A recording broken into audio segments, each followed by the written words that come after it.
Nguhaye ikaze mu kiganiro cy'uyu munsi. Byinshi bitangaje muri iyi si, ubwoko bw'abantu bafite imico ndetse babayeho mu buzima butandukanye cyane nubwo tubayemo muri iki gihe. Amashyamba y'inzitane ya kimeza, ishyamba ry'isugi, ishyamba ritangaje kurusha ayandi ku isi, ishyamba benshi bafata nk'ibihaha by'isi. Byinshi bitangaje ndetse binateye ubwoba muri rino shyamba, harimo nk'inzoka nini cyane ku isi, ibikeri bibonerana, ibiti bigenda, ubwoko bw'ibiti birya abantu.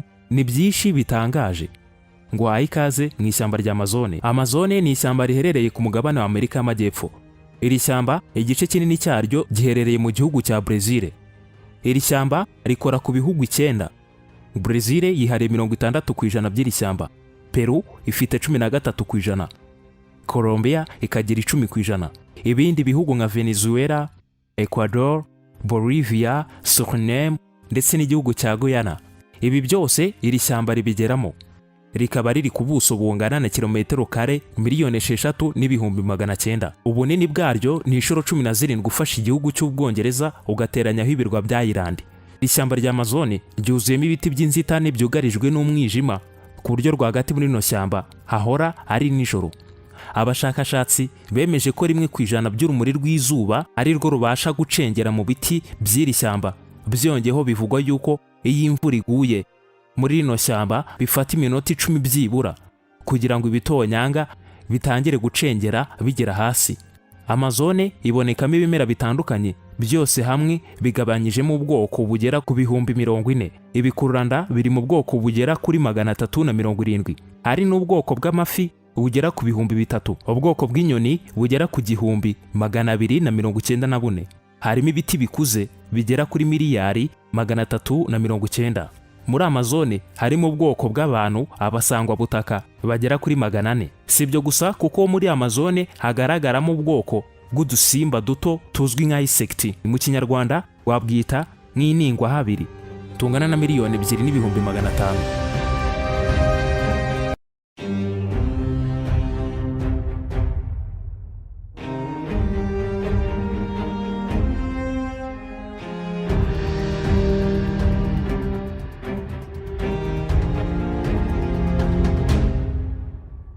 Umugezi wa Rutura, Amazone River. Uyu mugezi uza ku mwanya wa kabiri mu migezi minini ku isi nyuma y'uruzi rwa Nile. Uyu mugezi wa Amazone unyura mu ishyamba rwagati. Uyu mugezi ufite uburebure bungana na kilometero kare 6,400.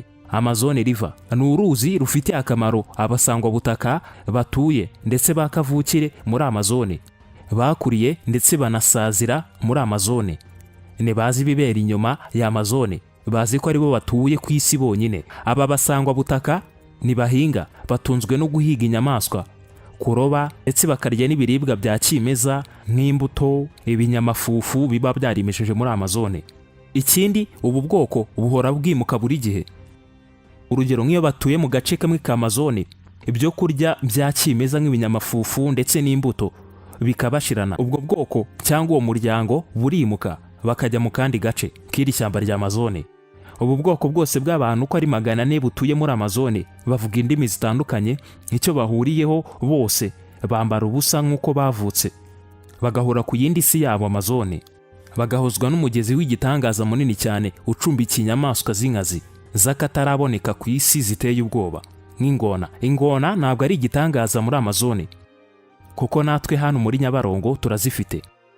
Igitangaza ni inzoka zo mu bwoko bwa anaconda zuzuye mu mugezi wa Amazone. Inzoka idasanzwe ya anaconda, iyi niyo nzoka nini cyane ku isi, ipima ibiro birenga 250, ikagira uburebure bungana na metero 10. Mu bwoko bwa za anaconda ziteye ubwoba, ubwoko bubi cyane na anaconda y'icyatsi kibisi.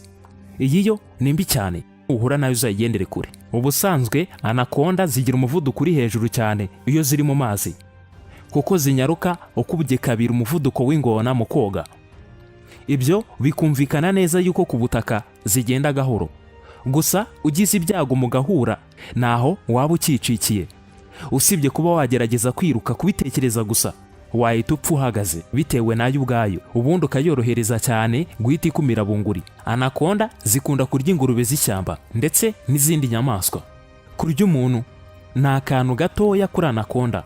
Urugero, iyo ifashe inka cyangwa ikintu icyo ari cyo cyose irabanza ikagikanda ari nako ikizenguruka, ubundi igahera hejuru ikaringanira neza, ikabona kumira inka yose mu kanya gato nk'ako guhumbya, nta n'igice na kimwe cy'inka yasigaza. Anakonda iyo iriye ikumva ihaze ishobora kumara ukwezi nta kindi kintu irya. Izi nzoka za anakonda zizwiho kuguma hamwe, umuhigo ukaba ari wo uyizanira, kuko izi za anakonda ni impanga cyane mu kwihisha. Ushobora kuyibona ukibwira ko ari urutare cyangwa umugina, ubundi ukagwa muri ako gaco, umutego. Za anakonda zizwiho guhiga cyane nijoro, by'umwihariko iyo hari umwijima ukabije nibwo anakonda zibona neza, ni nabwo inyinshi zitangira guhiga. Igitangaje kuri anakonda, zibyara rimwe mu mwaka, ni mu kwezi kwa gatanu n'ukwezi kwa gatandatu. Izi nyamaswa za anakonda zizi kuboneza urubyaro cyane, zibika amagi mu nda yazo zikabyarira amezi 6. Zizwiho kubyara hagati y'ibyana 30 n'ibyana 40. Ngiyi impamvu anakonda zororoka cyane. Indi nyamaswa itangaje kandi iteye ubwoba icumbitse mu mugezi wa Amazone, ifite ubushobozi bwo kumara amezi 7 nta kintu irya. Uyu ni umwihariko udafitwe n'ikintu icyo ari cyo cyose cy'ikinyabuzima hano ku isi, yitwa menti. Iyi niyo nyamaswa nini y'inyamabere iba mu ishyamba rya Amazone, bivugwa yuko iruta n'inzovu. Hakaza indi nyamaswa iza mu bwoko bw'amafi cyangwa amasamaki, iyo niyo mu bwoko bita electric eel. Iyi samake ishobora gupima ibiro biri hagati ya 21. Igitangaje, iyi samake iba yifitemo amashanyarazi mu ruhu rwayo, kuko umuriro udasanzwe n'amashanyarazi yifitemo ugera kuri volte hagati ya 300 na 650. Iyi ngona igerageje kuyirya cyangwa kuyikoraho kubirwa n'ikibatsi cy'amashanyarazi, igahita yibagirwa umugambi yari ifite.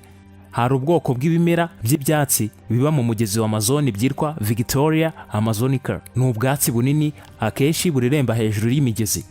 Ibyo byatsi bifite ubushobozi bwo gukoreshwa nk'ubwato, ku buryo niyo wakwicaraho hejuru yabwo nta kibazo wareremba hejuru cyangwa ukanabugenderaho. Jesus Lizard, igitangaza cy'umuserebanya ufite ubushobozi bwo kugendera hejuru y'amazi. Uyu muserebanye ushobora guhagarara ku maguru abiri nk'umuntu, ubundi ukagendera hejuru y'amazi nta kwibira. Ni igitangaza koko. Usibye umugezi wa Amazone, hari n'indi migezi minini, harimo nk'uhorana amazi aserura. Amazi y'umugezi hari igihe ashyuha akagera ku gipimo cya dogere 93. Mu ishyamba rya Amazone hari ibiti bitangaje ku buryo bigenda. Ibi biti byitwa walking palms, bigenda buhoro buhoro byimuka. Ikindi, ibi biti ni birebire kuko harimo ibipima metero 20 z'ubuhagarike, uburebure. Usibye inyamaswa ushobora gukeka yuko zakugira nabi uri mu ishyamba rya Amazone, aho waba wibeshye cyane. Albacara nivo, ibi ni ibiti birya abantu. Si abantu gusa biryoterwa n'amaraso, birya inyamaswa cyane cyane nk'inyoni n'ibisiga. Iyo umuntu cyangwa inyamaswa yegere kuri ibyo biti, bisa nkaho bihumurirwa, gitangira kwitonora kikicisha bugufi, ubundi ibishishwa byacyo bikasama bikamira icyo kinyabuzima. Ibyo byose kiba cyabikoze kare, kiba cyateguye gitegereje umuhigo, bisa nkaho byumva kandi bikanahumurirwa. Mu kumira icyo kinyabuzima, ibi biti bigira ibintu bireduka bimeze nka kore. Iyo inyoni cyangwa ibisiga biguye kuri icyo kimera biraribwa. Uyu mwihariko w'ibi biti buwusangiye n'ubundi bwoko bw'indabo nazo ziteye gutyo. Kugenda muri iri shyamba bisaba kwigengesera. Iri shyamba ubwaryo ni inyamaswa y'inkazi, riteye ubwoba. Nta kiremwa cyo muri Amazone wahonyora uko ushatse. Hari ubwoko bw'inozi zibera muri Amazone, by'umwihariko ku biti byo muri iri shyamba. Izi nozi zifite ubumara bubi cyane, kuko iyo rukuriye ku kuguru ntago ubasha kugenda. Mu kanya gato nk'ako guhumbya, ubumara bw'izi nozi buhita bukwira umubiri wose, ugatangira kubyimbirwa umubiri wose. Goliath wa Amazone ni ubwoko bw'ibitagangurirwa, Goliath built it. Ibi bitagangurirwa birya inyoni, inzoka, imiserebanye ndetse n'ibikeri. Ibi bitagangurirwa bizwiho kugira ubumara bubi cyane, kuko uwo kiriye ntabwo apfa gukira, bitewe n'ubwinshi bwo guhungagurika kw'ibibabi n'imbuto z'ibiti biba muri Amazone, ndetse no mu yindi myanda ituruka mu bimera n'inyamaswa. Hasi aho mu byatsi biba byahungutse ku biti haba huzuyemo inzoka nyinshi cyane, izi zisanzwe nk'inzoka z'inshira ndetse n'ibiziramire. Mu moko 2900, izi nizo nzoka zikunze kuboneka aha hantu. Izisaga 10% gusa zivundera ubumara bwazo ku bantu. cyangwa zikabarya. Inzoka yo mu bwoko bwa Shirinoizi ni inzoka ndende ihambaye kurusha izindi, ifite metero hagati y'10 na 15.